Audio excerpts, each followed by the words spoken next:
യഥാർത്ഥ കേരള സ്റ്റോറി തേടി സംസ്ഥാനമൊട്ടാകെ ഒരു യാത്ര. മതസൗഹാർദ്ദവും സഹജീവിത മൂല്യങ്ങളും സമൂഹത്തിന്റെ കൂട്ടായ ശക്തിയും മുന്നോട്ട് വയ്ക്കുന്ന the real Kerala story secular Kerala യാത്രയാണ് ശ്രദ്ധ നേടുന്നത്. കേരള സ്റ്റോറിക്കെതിരെ കോടതിയെ സമീപിച്ച ഫ്രെഡി ഫ്രാൻസിസ് നയിക്കുന്ന യാത്ര സമൂഹത്തിലെ ഐക്യവും മനുഷ്യസ്നേഹവും രേഖപ്പെടുത്തി ഒരു ഡോക്യുമെന്ററിയായി പുറത്തിറക്കുകയാണ് ലക്ഷ്യമിടുന്നത്. പാളയത്ത് നിന്നാണ് യാത്രയ്ക്ക് തുടക്കം കുറിച്ചത്. പാളയം ജുമാ മസ്ജിദ് ഇമാം, പാളയം ചർച്ച് പാരിഷ് പ്രീസ്റ്റ്, പാളയം ക്ഷേത്ര പൂജാരി എന്നിവർ ചേർന്നാണ് ഫ്ളാഗ് ഓഫ് ചെയ്തത്. ഇതോടെ മതസൗഹാർദ്ദത്തിന്റെ പ്രതീകമായാണ് യാത്ര തന്നെ ആരംഭിച്ചത്.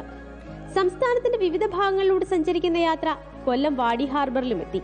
2018 പ്രളയകാലത്ത് ആയിരക്കണക്കിന് ആളുകളെ രക്ഷിക്കാൻ മുന്നിട്ടിറങ്ങിയ മത്സ്യത്തൊഴിലാളികൾ അവിടെ വെച്ച് അവരുടെ അനുഭവങ്ങൾ പങ്കുവച്ചു.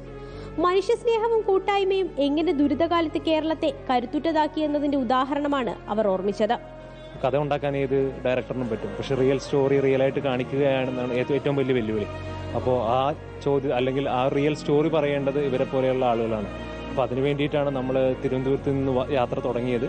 കേരളത്തിന്റെ വിവിധ ഭാഗങ്ങളിൽ നിന്നുള്ള ഇത്തരം അനുഭവങ്ങളും മനുഷ്യസ്നേഹത്തിന്റെ കഥകളും ശേഖരിച്ച് ഒരു ഡോക്യുമെന്ററിയായി പുറത്തിറക്കലാണ് യാത്രയുടെ ലക്ഷ്യം.